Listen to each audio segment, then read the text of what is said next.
সকালবেলা মাছওয়ালা এসেছিল, তাই আমার জন্য 100 টাকার মাছ নিল জ্যান্ত। তো ওখান থেকে সব তো খাওয়া যাবে না, এখান থেকে কয়েকটা পিস মাছ তুলে রেখে দিল, আর কয়েক পিস মাছ আমার খাবো বলে আজকে রেখে দিল। ওই তেল ছিল, ওই তেলটা ফেলেনি, তেলটা রেখে দিয়েছে তরকারি করবে বলে।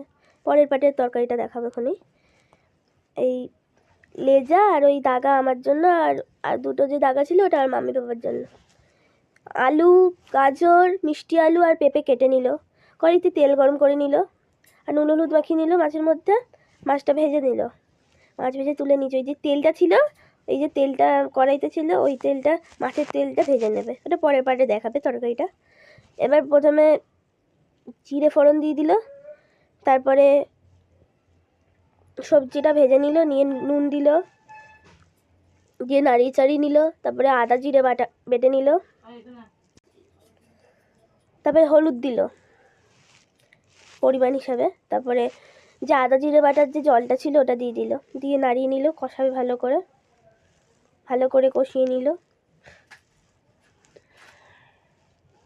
তারপরে আদা জিরেটা দিয়ে দিল, দিয়ে তারপরে জল দিয়ে দিল, ওই লঙ্কা ছিঁড়ে দিল, তারপরে এটা ফুটতে দেবে 7 মিনিট জন্য। ফুটে গেছে, এবার ওর মধ্যে মাছ দিয়ে দেবে, দিয়ে আরেকটু জল দিয়ে ফুটিয়ে নিল, একটুখানি জল দিয়ে ফুটিয়ে নিল, তারপরে ফুটে যাওয়ার পরে ধনেপাতা দিয়ে তুলে নিল। আমাদের মাছ তৈরি।